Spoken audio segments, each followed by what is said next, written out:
Émotionnel ou rationnel, en accord ou à l'opposé. Les rencontres de l'heure. Ah ben, on aura les grandes lignes de ce fameux rapport de la Caisse de dépôt et de placement du Québec Infra, CDPQ Infra, concernant le projet structurant à Québec. Ce sera donc un tramway. On a l'impression qu'on revient un peu dans le passé, retour vers le futur. Un tramway, mais de plus petite taille, alors qu'on met de sérieux bémols sur la nécessité, en tout cas au niveau là, du volume de la circulation, pour un troisième lien à Québec. Yasmine, Marc-André, bonjour à vous deux. Allô? Bonjour. Bon, Yasmine, comment tu vois la suite des choses? Entre autres pour le troisième lien, parce qu'on a l'impression que le gouvernement a fait son lit en s'accrochant sur une phrase nommée par la Caisse de dépôt et de placement en disant il n'y a pas l'achalandage nécessaire, mais pour des raisons de sécurité, entre autres, alimentaire, ou en tout cas au niveau du transport. Économique. Voilà, sécurité économique. Ça serait peut-être une bonne idée de faire un troisième lien. Madame Guilbeault a sauté là-dessus. Elle dit même que c'est irresponsable que de ne pas avoir finalement un deuxième lien, à part celui de Pierre Laporte, au cas où celui-ci devait être appelé à fermer quelques semaines, quelques mois ou quelques années.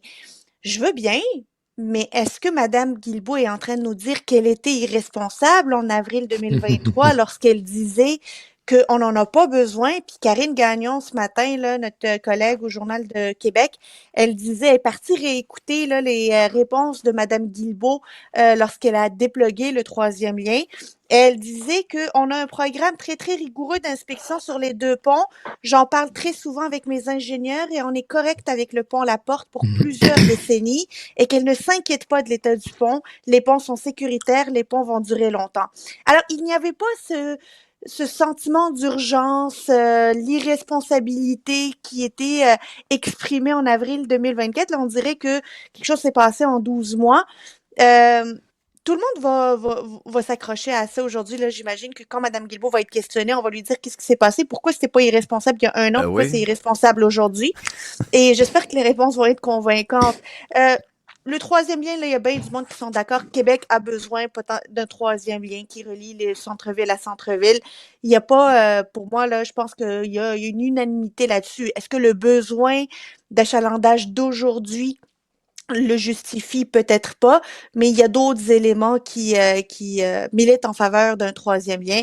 C'est plutôt l'argument politique, le triple saut arrière avec la grosse split qui m'intéresse de voir de la part du gouvernement. Est-ce qu'ils vont reculer sur le recul du recul? C'est ça la question. Marc-André, est-ce que les gens vont croire la CAQ cette fois-là? Je ne pense pas, c'est ça l'affaire. Je veux dire, moi, j'ai toujours, puis on en a parlé souvent ensemble, moi, je suis pour un troisième lien.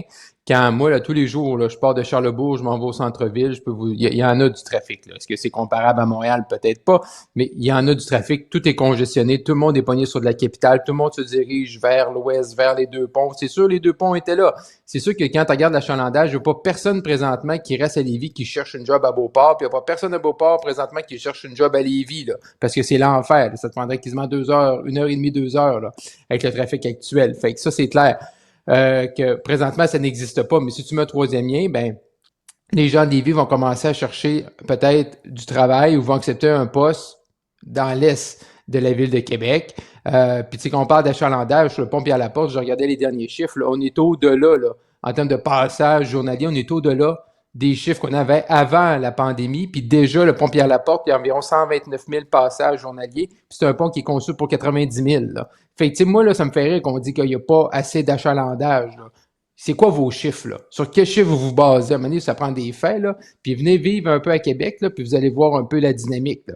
Tout le monde s'en va. On a 2 ponts, puis ils sont collés l'un par-dessus l'autre. Fait que c'est sûr qu'à un moment donné, les gens se sont installés où? Ben, autour de ces ponts-là. Si t'en mets un troisième dans l'Est, ben, c'est sûr que la géographie, la démographie va être différente. Là, oui, là, mettez-les pas à 15 pieds les deux autres, là, de non, grâce. Ben non, mettez-les que je vous vois.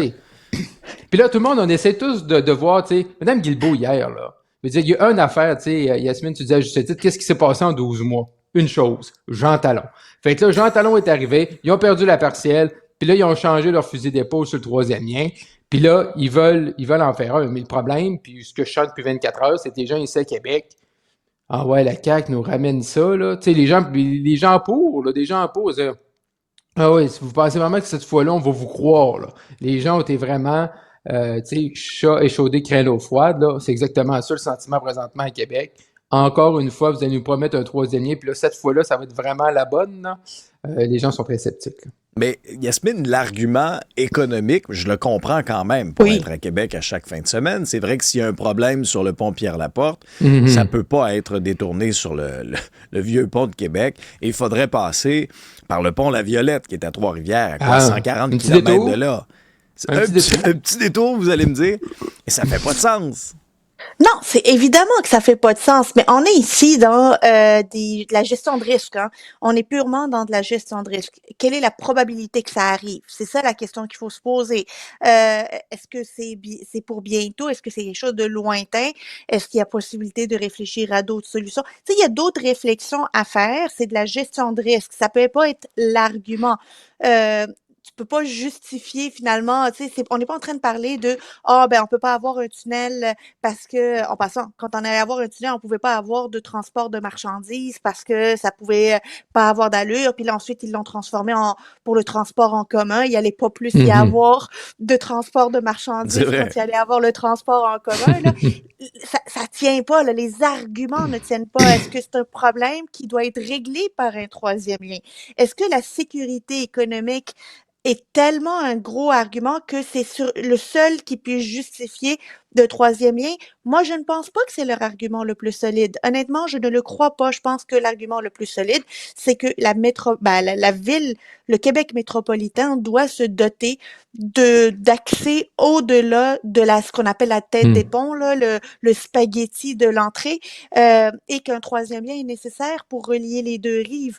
Mais la question de la sécurité économique, je pense que ça va faire échapper plus de personnes que ça ne va le faire rattraper. C'est un argument, disons, plus accessoire que central. Mhm. Marc-André, à la course à la direction du Parti libéral du Québec, c'est quand même important. Charles Milliard va Oui. quitter son poste de président-directeur Mhm. général à la Fédération des chambres de commerce du Québec pour mesurer ses appuis dans la course au leadership. Lui Mhm. qui a quand même reçu tout un appui au sein des jeunes libéraux du Ouais, parti. les jeunes. Je te pose une question comme ça. Tu sais, est-ce que tu quittes un travail qui est quand même très bien, là, quand on regarde Moi, oui. la direction de la Fédération des chambres de commerce du Québec, Mhm. juste pour une réflexion?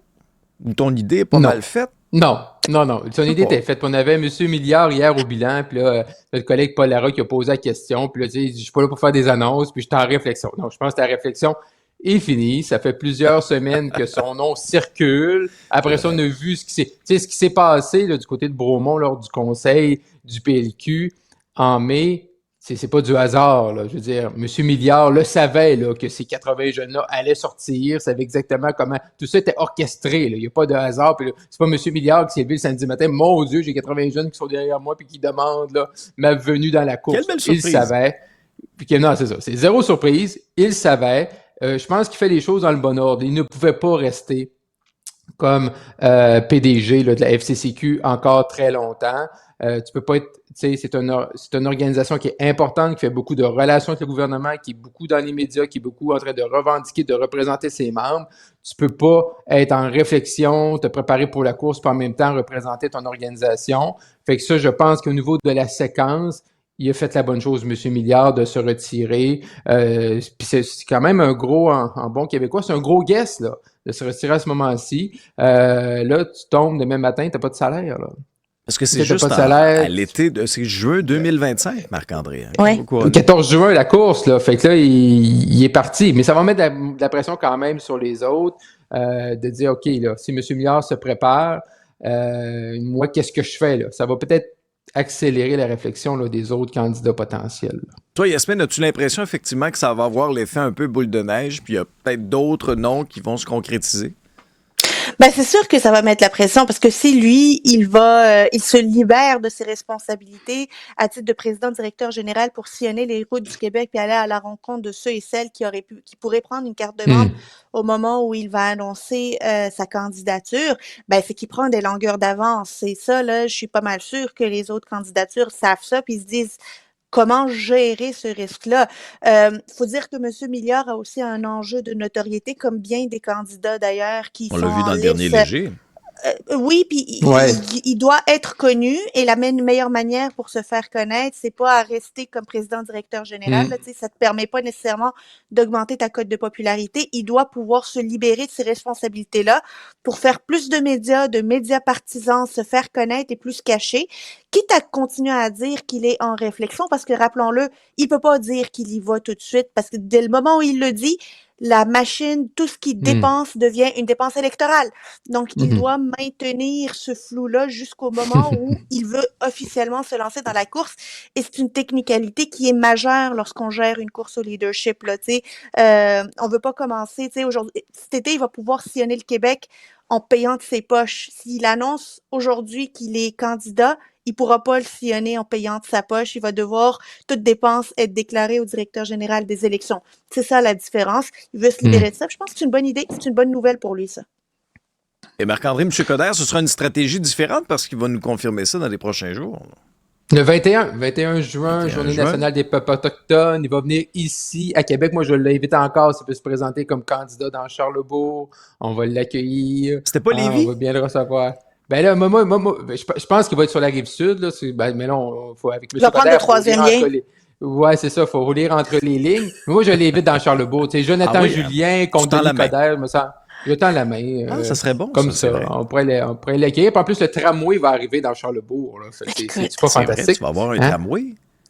Ben oui. Moi, je suis prêt ce matin. Ça passe bien des affaires chez vous, Marc-André. Ah, venez-vous-en à Québec. Alexandre, tu te souviens toutes les fins de Il n'y a semaine. pas de médecin de famille. Moi, j'ai pas de médecin de famille, par exemple. Non, j'ai pas de médecin de famille, par exemple. Dans la catégorie des moins. C'est pas parfait. Pas parfait, Québec. Mais Ça, en tu peux pas passant, tout avoir. autre nouvelle que Carl Blackburn, hier, Tom Mulcair à la journée a dit qu'il n'allait pas se présenter. Carl Blackburn va annoncer officiellement lundi ses intentions quant à la course du Parti libéral du Québec. Ah oui, parce que ça aussi, c'était un nom quand même qui circulait. Quelqu'un qui, a une bonne feuille de route également. Donc lui, Yasmine, moi, j'ai toujours... Ben, c'est ce que Tom a dit hier. Moi, j'ai tout le temps pensé qu'il allait pas, là. Moi, mes discussions avec M. Blackburn, on vient tous les deux du même... Ouais, c'est ça. Yasmine et moi, là-dessus, on s'entendait pas. Moi, j'ai tout le temps pensé qu'il allait pas y aller. J'ai hâte de voir ce que M. Blackburn va faire. On vient du même patelin, là, Robert Val. Mais moi, j'ai tout le temps pensé qu'il allait pas. Mais je sais qu'il y a beaucoup de gens qui lui tirent sur la manche pour qu'il y aille. Fait que ça va être intéressant à voir. Mais ça serait une belle candidature, là. Ça, je dis pas le contraire. Moi, je vous dirais qu'il devait y aller. Il devait y aller. Tout menait au fait qu'il devait y aller. Mais là, j'ai l'impression que pour des raisons très personnelles, il va passer son tour cette fois-ci. C'est ce que je pense qu'il va annoncer lundi. Mm-hmm. Ingérence étrangère. Il y a eu une sortie fracassante de la co-chef du Parti vert, Elisabeth May, qui, elle, a lu le rapport. Elle avait eu la cote de sécurité. Elle a eu accès au rapport dans son entièreté. Rapport qui était, pas caviardé dans son cas. Puis elle dit qu'il n'y a pas de liste de députés qui ont fait preuve de manque de loyauté envers le Canada. Est-ce qu'il en va, Marc-André, du devoir, puis M. Trudeau a interpellé M. Poilievre là-dessus, de tous les chefs de le lire, ce rapport-là, d'obtenir la cote de sécurité et de le lire pour se faire une tête réelle là-dessus?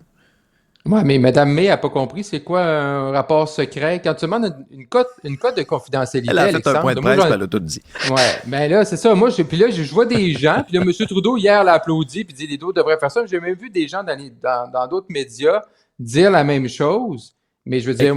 Explique-nous comment ça marche, ça, une cote de sécurité. 2019, campagne fédérale, première fois qu'on crée le comité de surveillance des élections, SCRS, GRC, Élections Canada, sont toutes là. Puis il y a des représentants de chacun des partis. Moi, je suis un représentant. Pour avoir ta cote, là, faut aller rencontrer des fonctionnaires. Ils prennent tes empreintes. Ils te demandent tes 28 dernières adresses. Ils demandent la couleur de tes bobettes. Ils demandent avec qui tu as parlé la semaine passée. Puis ça n'arrête pas, là. Ça n'arrête pas pendant... Puis là, tu remplis des formulaires, puis tu remplis des formulaires, puis tu signes. Moi, j'ai fait ça pour siéger sur ce comité-là. Ils te l'ont donné? Oui, ils me l'ont donné. C'est pas pire, hein? Ils font confiance à n'importe qui. Mais quand tu signes, là, t'as pas le droit de dire, là. Moi, je peux pas vous dire, là, au premier meeting, ils nous ont assis là, puis ils nous ont parlé de tel dossier, puis tel pays, puis telle affaire, puis faites attention ici. Même quand on va bruncher? Même quand on va bruncher. Okay. Fait qu'on peut pas. Je peux pas en parler. Mais pourquoi? Mme May, elle lit le rapport. Fais un point de presse. Mais on va prendre ça à contrario. Si, mettons, il y avait eu 10 noms de députés, là, puis elle nous avait dit, oui, il y a 10 noms de députés, là, puis c'est A, B, C, D. Là, tout le monde aurait dit, mon Dieu, elle peut pas faire ça. Mais à contrario, tu peux pas faire l'inverse. Tu peux pas nous dire non plus qu'il y en a pas, qu'il y en a un, mais c'est un ancien. Puis là, M. Trudeau, lui, il applaudit ça. C'est rendu quoi la confidentialité? Il veut dire, si le rapport il est secret, il est secret. Tant qu'il y a ça, le gouvernement a publié le rapport, mettez-le sur Internet. Là. Je veux dire, puis après ça, on va tous le lire. Là. Si Mme May est pour nous dire ce qu'il y a dans le rapport, puis elle a le droit, puis elle n'a pas de taper ses doigts, ben, mettez-le sur le web. Yasmine? Ben, elle est quand même venue aider le gouvernement Trudeau Ben, tout à fait. Ben oui. en disant il n'y en a pas de liste des députés qui auraient trahi le Canada. Puis faire dégonfler cette ballonne là, qui était en train d'exploser dans le visage du gouvernement Trudeau. Puis finalement, s'il n'y en a pas, c'était une ballonne qui allait exploser dans le visage du gouvernement Trudeau pour pas grand-chose. C'est aussi ça la vérité. C'est que si c'est le cas, si c'est vrai que ce que Mme May dit, là, c'est que ça a été gonflé à l'hélium, toute cette histoire-là, puis qu'il n'y en a pas de députés traîtres dans le caucus du Parti libéral actuellement. Là, on sait que M. Singh et M. Blanchet, oui, M. Blanchet vont pouvoir aller lire eux aussi le rapport. M. Poilievre refuse de le faire. Je pense que c'est son devoir de chef de l'opposition officielle qui pourrait prendre le pouvoir rapidement, d'être informé sur ce qui se passe dans ce rapport-là. Je pense qu'au-delà de l'enjeu partisan, parce que moins il le lit, plus il peut faire du judo partisan avec ça. Mais là, il y a un devoir de chef de l'opposition, de potentiel premier ministre qui embarque. Je pense qu'il devrait aller s'informer sur ce qu'il y a dans ce rapport. Mais là, M. Singh va aller lire, lui, il va nous faire un point de presse, on va en savoir un peu plus. M. Blanchet va aller lire, il va faire un point de presse, on va en savoir un peu plus. Fait que, c'est pour ça que je dis, publiez-le, là. Je veux dire, en plus, il n'y a rien à cacher. Montrez-nous ça. Nous autres, on veut tout avoir notre cote, là. 40 millions de Canadiens qui ont notre cote de sécurité, puis go. Je veux dire, si la cote de sécurité ne vaut plus rien, là, arrêtez ça, ces niaiseries-là, là. C'est ça qu'ils sont en train de nous dire, là. M. Singh va avoir sa cote, il va aller lire, ils vont venir. Ben oui, je suis rassuré, puis c'est vrai. Puis là, Mme avait raison. Puis là, c'est un ancien député, puis. Ouais, mais là, publiez-le, le rapport, là. Ce rapport-là, là, qui est confidentiel, là, que ça prend une cote, là. Juste à le publier, c'est aussi simple que ça. Puis on va tourner la page. Là, Justin Trudeau, il applaudit parce que Mme May lui rend un service. Puis peut-être qu'il n'y a rien dans le rapport. Moi, je ne l'ai pas vu. Mais peut-être qu'il n'y a rien, puis parfait. Mais que le gouvernement, qui monte patte blanche. Le problème, c'est qu'avec le gouvernement, sur ingérence étrangère, on ne sent pas qu'il prend ça au sérieux. Puis c'est tout le temps, il n'y a pas de problème, puis regardez pas là, puis c'est pas de problème, puis on a une autre information. Fait que là, on va dire, ce rapport-là, c'est correct, puis là, dans 2 mois, puis là, on va se reparler à la rentrée en septembre, il va arriver d'autres choses, puis on va dire, bon, encore quelque chose sur l'ingérence étrangère, parce qu'il y a un gouvernement, tu sais, qui s'en préoccupe pas, puis une élection qui s'en vient, puis on sent pas que les choses vont changer. Là. Yasmine, Marc-André, merci à vous deux. Bye bye. Bye bye.